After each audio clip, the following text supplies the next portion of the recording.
Hi, welcome to my second ever video tutorial. Today I'm going to show you guys how I paint in oils and in colour and in a realism style. Just FYI, not everyone paints realism, which is great. We need all the different varieties of art. I have other people's abstract art on my walls. I love it.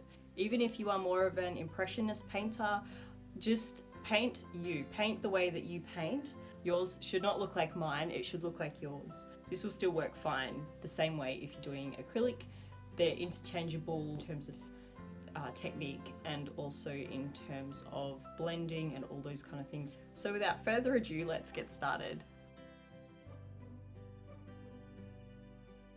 So the first thing that I wanted to talk about here was the reference photo that I'm using. Not everything you make has to be a complete masterpiece and something that you have to show the world. Start out with something simple, that's perfectly fine and probably a good idea. I've gotten a high resolution photo.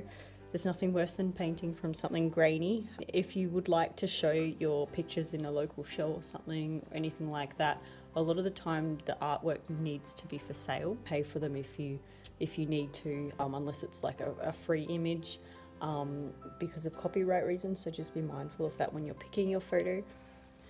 So I'm going to be mixing my paint with a palette knife. They are very sharp. They actually get sharpened when they rub against the pigment in the paint when you're mixing. I've cut myself quite a few times on this actually. Just be mindful if you're using a brush. You might get a little bit of different colours stuck at different areas in your brush. There's nothing worse than when you're painting and half of it ends up a different colour because of something else that was in your brush.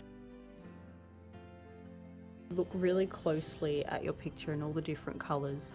There's purple in the shadow, there's green here, yellow and some obviously white highlights. I can also see some blue.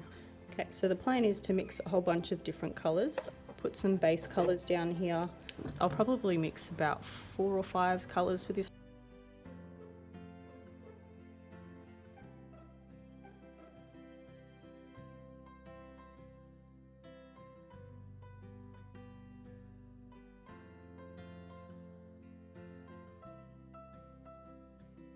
Alright, so we've mixed some colours here. We've got our orange palette, I've mixed some greens and a darker orange. We paint from left to right so that our hand doesn't kind of smudge what we're working on. So I'm just going to start with an outline with my dark colour. I might add a little bit of, I kind of mix them up as I go as well as I feel they need to be mixed. So I'm just going to follow this around. This first layer is basically to block all the colours in so that there are no white little bits showing. That kind of makes it look quite unfinished when you can see, you know, say I did that and you can see these little white bits here. So you kind of want to cover the whole thing. So I'm going to block in some of this darkness. There's darkness here and there. It's lighter here and it's lighter around here. And I'm going to put some detail in, but I'm not going to go crazy with detail. This is just to block all the colours in. The other layers we build up all the detail and all that kind of thing, so there's no pressure right now to get it spot on. This is kind of like the first building block, kind of the foundation of our painting.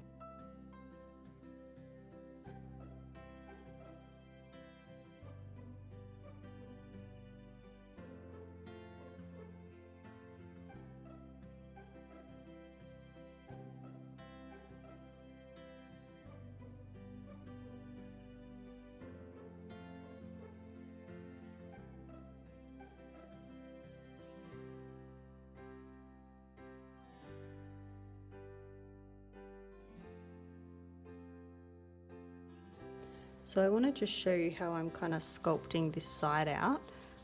So I'm going to put in this shadow. There's a little shadow here and here and these highlights. So I've already blocked it all in one colour, and I'm just going to get some little bits of light paint, kind of just dab them on like this.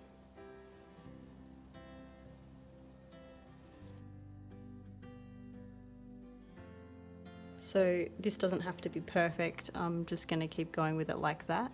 I'm going to get a darker colour, and I'm going to go in this part here. I'm going to bring that across, and then I'm going to go down and up like that. And I'm going to take away some of these because I think they go out a little bit too far. Like I said, it's just to get it on the canvas.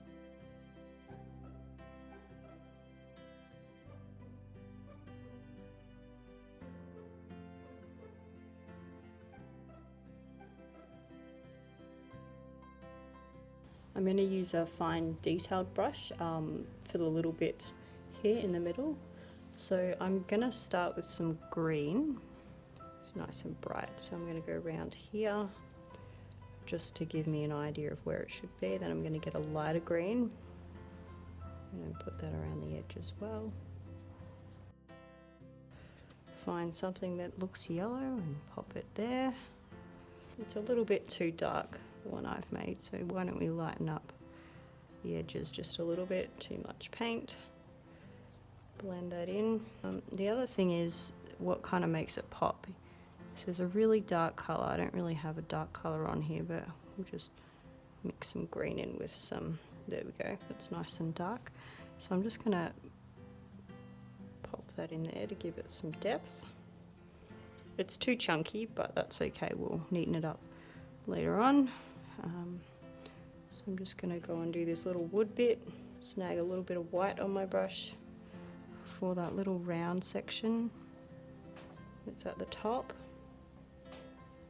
And I might just make this look a bit more round.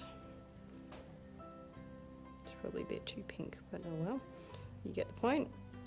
I'm just going to get that shape a little bit sharper. That nice round shape.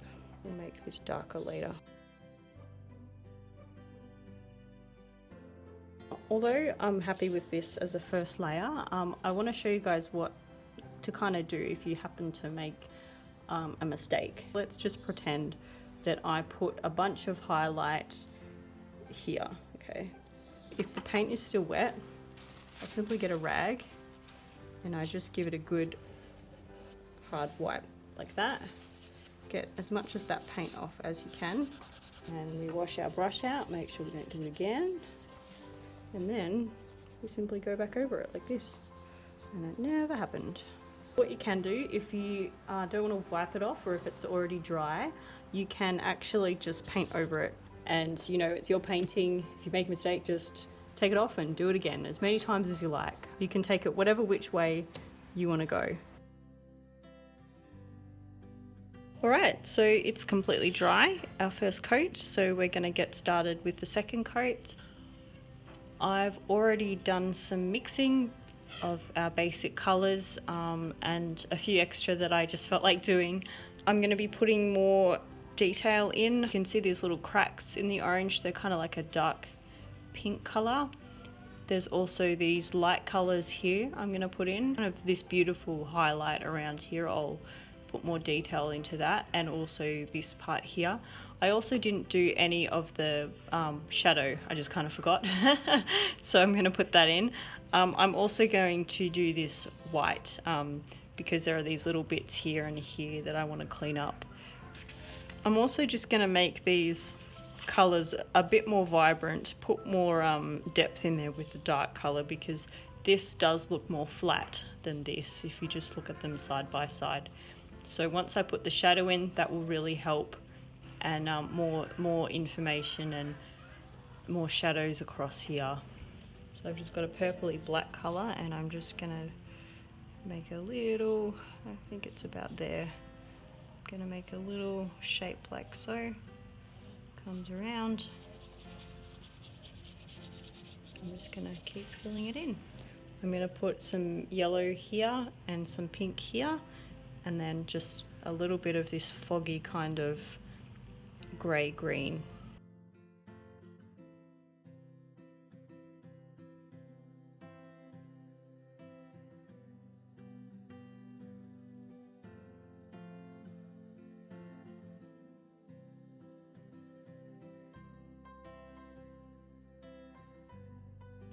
changed my mind about that colour. I'm going to go darker with this kind of a reddy brown, dark reddy colour I've made.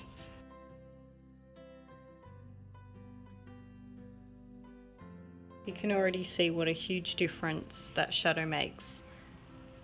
I'm going to get started on all the details in this section here, and then I'm going to bring it round like this and then start on the rest.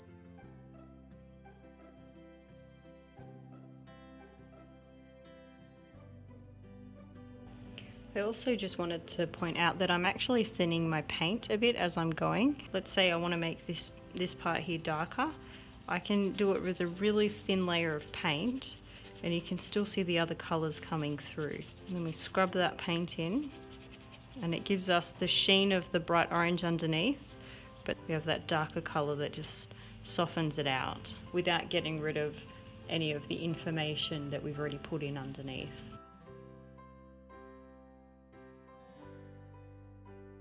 The technique that I'm using for this area is very simple. It's just kind of like almost a dabbing. You just get a little bit of paint on your brush, use your hand as support, and we just dab these little bits on like so. When you stand back, it'll look like fine detail.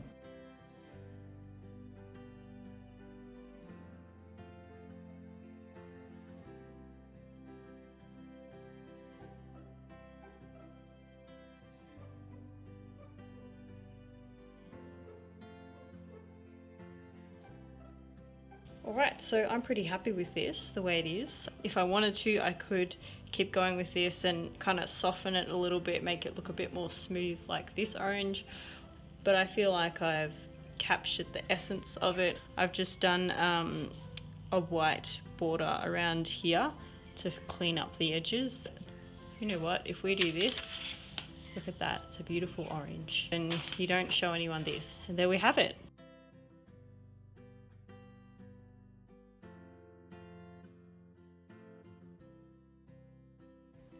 Thank you so much for watching. I hope it helped you in your art journey or for yourself. If you have any comments or any feedback, that would be great. Please leave them below. Thanks for watching. Bye.